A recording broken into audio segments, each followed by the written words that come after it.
দেখো কি লাগছে, যে বন্দুকের গুলির আঘাত মারাত্মক হলেও এর পশ্চাৎ যে বল বন্দুক ব্যবহারকারীদের জন্য সহনশীল হয়। ঠিক আছে, মনে করো তুমি একটা বন্দুক থেকে একটা বুলেট নিক্ষেপ করলা, তো নিক্ষেপ করার পর সেই বুলেটটা কিন্তু অনেক পাওয়ারফুল হয়, কিন্তু পশ্চাৎ যে বেগটা সেটা কিন্তু একটু কম হয়। ঠিক আছে, ওই যে বুলেটের চেয়ে। কারণ কি, সেগুলো আর কি এখানে বলছে যে বন্দুকটির ভর বেশি হওয়ায় পশ্চাৎ বেগ কম। হ্যাঁ, এটা একবারে সঠিক, যে বন্দুকের ভর বেশি, তো বন্দুকের ভর বেশি থাকলে অবশ্যই সেটা থেকে যে গুলিটা বের হয়েছে তার ভর অনেক কম, তো তার থেকে বন্দুকের ভর বেশি হয়, তার পশ্চাৎ বেগ কম। এটা একবারে সঠিক। বন্দুক ব্যবহারকারীদেরকে বেশি ক্ষেত্রফলে বল প্রয়োগ করে। হ্যাঁ, বন্দুক ব্যবহারকারীদেরকে বেশি ক্ষেত্রফলে কিন্তু বল প্রয়োগ করে।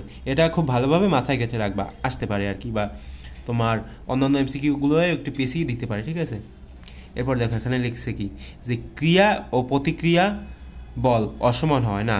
ক্রিয়া এবং প্রতিক্রিয়া বল কিন্তু এখানে অসমান হওয়ার কোনো কারণ নাই, কারণ যেহেতু এখানে গুলিটা ছোড়া হয়েছে, তার মানে সে যে পরিমাণ ক্রিয়া করবে তার বিপরীতে সেই পরিমাণই কিন্তু প্রতিক্রিয়া বল সৃষ্টি হবে। এখানে অসমান হলে যে তোমার সহনশীল হবে এরকম কিন্তু কোনো কথা নাই। ঠিক আছে, তো সেজন্য আমরা বলতে পারি কি বলতো, এখানে 1 এবং 2 হচ্ছে তোমার সঠিক, অর্থাৎ ক নাম্বার সঠিক।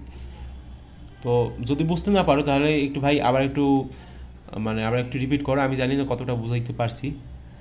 ঠিক আছে, তো যেহেতু এখানে একটু পেছি কথা বলা হয়েছে, সেজন্য না বুঝতে পারো, তো সবচেয়ে বেশি ভালো হবে যদি একটু রিপিট করো।